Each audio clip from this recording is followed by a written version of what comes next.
Hello everyone, welcome back to the Booming Basketball channel. I'm Nate here as always with Danny. Yo, what's going on, guys?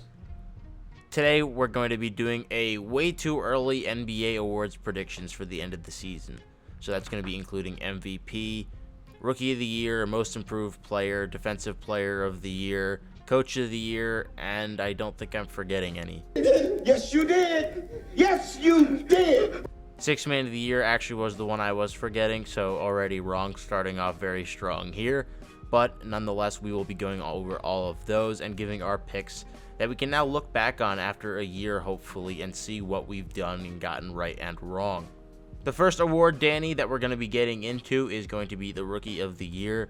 And we're not going to be agreeing on all of these picks, but the Rookie of the Year is one that we have the same pick for. Yeah, so for the Rookie of the Year, we're going to have to go with Chet, bro. I know that most people are going to pick Wemby this year, or people are going to also pick Scoot and Brandon Miller. But personally, I think that Chet has been on an NBA team longer than any of these guys. He's developed chemistry with the other guys on OKC. And I think that he's going to have probably one of the more active roles that we see from any rookies this year. And I feel like, yeah.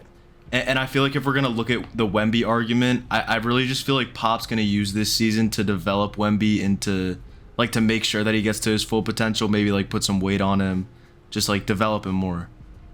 Well, yeah, I also think that we could see, I already saw a report that Wemby could be load managed his first season, which I wouldn't surprise me to get him used to the NBA. I mean, in all seriousness, though, to get his body used to playing NBA physicality and every day in and out, it's not really that bad of an idea. He is frail. Chet already put on a lot of weight his first year, so hopefully Wembanyama can do a similar thing to Chet. And I think that's the thing is OKC needs a shot blocker and rebounder in a big so desperately, and Chet is going to come in and do just that. And typically it's easier for young bigs to come in and have a high impact than guards because, you know, obviously being 7 foot tall is easier than learning how to shot make and play make at an elite level. Point guards are probably the hardest position to come in and just learn right away. So like guys like Scoot, Amen Thompson, it's going to be difficult for those guys, I think, to come in right away and dominate, even though I think both of them will be terrific. It's just, I think Chet is kind of in a dream situation here in his rookie year, being with Shea, Jalen, and Josh Giddey. So our pick for the Rookie of the Year is going to be Chet, but also not to exclude other guys like Vasilije Micic on the Thunder, who is another Thunder player, and Sasha Vezenkov, the two European players coming over, one for the Kings, one for the Thunder. Those two guys are very experienced already and have been playing professional basketball for multiple years. So them coming in too, they have potential also to put themselves into that race. So next award that we're going to get into is going to be the Most Improved Player Award. In my personal opinion, I have Jordan Poole winning this. Of course, he got traded to the Washington Wizards. He is the lonesome star on that team. Well, if you consider him a star, I think he can develop into a star. I think he can develop into a star there. And that's the reason why I have him winning Most Improved Player. I can see him jumping up to around 25 points per game this year. I mean, he's just going to experience a lot more usage in Washington than he did with the Warriors because he won't have, you know, Steph in front of him, Clay in front of him, like guys like that. The talent's clearly there with Poole. I'm not going to lie. The percentages and the IQ is just not, it's not there. The playmaking is subpar. He's not a good defender. I mean, someone's got to score in Washington other than Kyle Kuzma, so yeah, he probably will score like 23 to 25 points a game. It's going to be on 40% or below field goal percentage, and I'm going to say that right now. So he's probably going to be playing like Jalen Green did in Houston with maybe a little more discipline, and I don't know. It's just, I'm not a huge fan of Poole, and I think that a lot of voters are going to take percentages and efficiency into account when they judge players. Kind of like how everyone wrote off Kelly Oubre scoring 20 this season per game because his percentages weren't good. So I'm going to go with Obi Toppin as my pick for the Most Improved Player, and it's kind of a little more of an out there one. I think Poole's definitely a little more common, Danny. And you did like my pick, though, of Obi, and the reason I wanted to say Obi is because Obi is a player who heavily excels in the transition and the open court. He's one of the most athletic players in the league, a great rim runner, and Tyrese Halliburton is one of the best open floor and transition playmakers in the league, and I think it's really a match made in heaven. assuming Jarris Walker doesn't eat up all the minutes at power forward in his rookie season, I really think that Obi could get up to being a 15 and 6 rebounds per game kind of guy. And even if it doesn't happen right away, I think that over the course of the season, as they develop chemistry, he's going to really be a good fit for this team and this Pacers team that's built to kind of run and gun. They also have Buddy Hield, Miles Turner. This is a team that can kind of run out in transition, get a lot of shots up and space the floor. And Obi, as a starter so far in his career, has proven to be a very, very productive player. So hopefully that match is a really, I don't know, it's just peanut butter and jelly, it seems like to me, Halliburton and Obi, and he's a big reason why I'm picking Obi to win the award next year. The Sixth Man of the Year award is the next one up, and that was won this past season by Malcolm Brogdon, who now seems to be dealing with some chronic injuries, apparently according to the Boston Celtics, who also tried to trade him in the Porzingis deal. Obviously, that first trade didn't end up going through because of those injuries. So now I think there's kind of an open lane right now for Emmanuel Quickley, who was the runner-up last year, to come in and take that spot, and he's going to be both of our picks, another one here that we're going to be agreeing on. Yeah, I honestly I thought Quickly deserved it last year. In my personal opinion, I would have given him the vote. And I just don't really see his production moving up or down that much at all this year. And yeah, in my opinion, he's the best offensive player off the bench in the NBA, and he'll show that again this year, and he'll walk away with the Sixth Man of the Year award. He's also incredible. Yeah, and his defense is also incredible compared to most players that are that good offensively. Off the bench, usually you're used to a guy coming in just scoring, putting up points like a Jordan Clarkson type of Norman Powell. But Quickley's defense is really good, and even though he did struggle in the playoffs for a little bit, his defense remained very, very good. And his second half of the season compared to his first half was way better percentages-wise and numbers-wise. So if Quickley keeps up that second half production, I don't see why he can't average 17 and 5 off the bench on at least league average shooting. And for a Knicks team that's expected to be a top 5 seed again in the East, I think Quickley has a very good shot to win it again. So next award that we're going to be getting into here is the Defensive Player of the Year, which was of course won by Jaren Jackson last year. Personally, I do think that there is a chance that he walks away with it again next season, but my pick is going to be Evan Mobley. He came third last year in Defensive Player of the Year voting, and he's still young, and he's improving defensively and offensively. I also just don't see competitors like Jaren Jackson and like Brook Lopez having the defensive season that they did last year.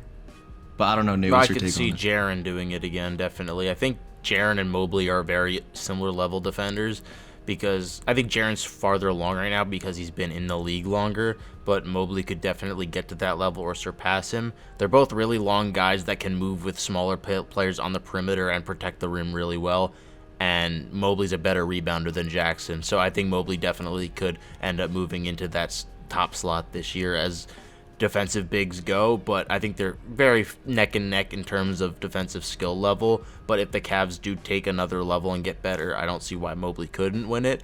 My pick personally is going to be Bam this year, just because I think the Heat are going to have a little bit better of a regular season than they did the past year, even though they lost some guys. Obviously 2 years ago they were a 1 seed, so I think they'll fall somewhere in between that, maybe between the 4 and 6 seed. I don't think they'll be in the play-in again.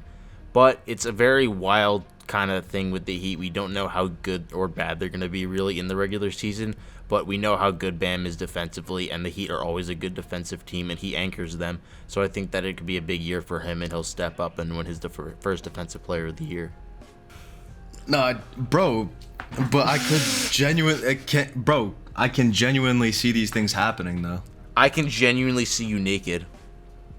You wish. You wish. You wish. The next award, and arguably, or not arguably, I think the biggest to most people every single year, is the MVP race, won by Joel Embiid this past season. Controversially, after the playoffs, many people thought Jokic should have had his third, and there's a chance Jokic wins his third this upcoming season, but in my opinion, I have a guy by the name of Luka Doncic who I've picked to win MVP the past 2 years, so I'm going on a third straight year and just hoping eventually one of these years I'm right. Yeah, Nate. So I have Jokic. I have Jokic winning MVP again. It would be his third MVP. I think that he deserved it last year, and it was a product of voters fatigue, Joel winning. I mean, I'm not saying that Joel didn't deserve it, but I think that he was a product of voters fatigue. And the Nuggets didn't make any significant changes that would really limit Jokic's production. Yeah. So I see him most likely averaging another ridiculous stat line, another triple-double, and I see him carrying the Nuggets to a 1 or 2 seed again. And the NBA will have nothing else to do about it. Then give him the award. And I think people are aware of the voters' fatigue too at this point. So I really think that people went back and realized, like, yeah, wow, that guy was pretty good. He probably should have been the MVP. Yeah. But I think that the Mavericks did a very good job this offseason addressing some problems. Kyrie's the best player, talent-wise, that he's gotten to play with so far. I think even though Brunson was a better fit, Kyrie should take a lot of the pressure off of him now that they're going to have a full offseason to gel, hopefully. That Kyrie doesn't just quit on his team mid-season, because that is always a possibility. But his assist numbers should go up because of that. He should be able to do some more like off-the-ball work and not having to drain 99% of his energy. Hopefully he tries a little more on defense. But if the Mavericks are a top 5 seed, he had MVP stats this year. He averaged 32, 8, and 8. So as long as Luka keeps up that stat production on almost 50% shooting from the field, I don't see why Luka couldn't finally win his first MVP. He's going to win one eventually. Whether it's this year or not, we'll see. But hopefully, I'm right finally. All right, and the last and final award that we're going to be getting into is going to be the Coach of the Year. I personally have Mark Daigneault, the coach of the Oklahoma City Thunder. I've seen a trend of coaches getting Coach of the Year who tend to be on a team that overperforms their expectations. Yeah. And I feel like the Thunder are most likely going to be projected around probably like the 38 to 40 win range. And 5 to 6 games might not sound like a lot, but I could really see them winning like 45 or 46 games this year and being like a 5 or 6 seed in the West. And it's a very young team that has a lot to prove this year, and I don't think that Daigneault will have trouble dragging that team to the playoffs. No, too, and the thing is, yeah, you're right exactly about that pattern, is look at the past few awards. I mean, with Monty Williams winning it with the Suns, that took a Suns team that hadn't been to the playoffs forever. They went to the playoffs finally when they got Chris Paul and Monty Williams. You look at Tom Thibodeau with the Knicks, a Knicks team that overperformed, made the playoffs. Mike Brown this past year with the Kings, a team that overperformed, made the playoffs. So I think if the Thunder do go that route, then Daigneault has a great chance of making it. And I think he's also an underrated coach who people will finally get to see some of his mastermind on display this year. He's an upcoming guy who hasn't really gotten a ton of... He's gotten his feet wet, but he hasn't really established himself or made a name for himself, and I think he could definitely do that this year. I'm going to go for more of a top team coach approach. I didn't mean to drop some bars right there on you, but boy. I think that Tyronn Lue could definitely be another guy that wins it if the Clippers stay healthy. Again, I'm banking on the Clippers somehow staying healthy this year. Call me delusional, maybe I am. But if the Clippers are able to stay healthy and Lue gets them to a top 3 seed like they have the skills and talent to do, I think that Lue could pick up a Coach of the Year. And I think that he's at least already gotten his respect as being a good coach now that he's had success outside of Cleveland.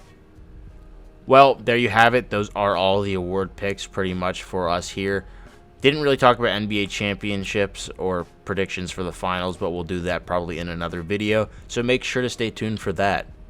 Make sure to check out all of our socials linked in the description and like and subscribe for more content like this. As always, I'm Nate here with Danny, and we'll catch you guys in the next video. Peace. Sir, you have a little bit of poop inside your testicles.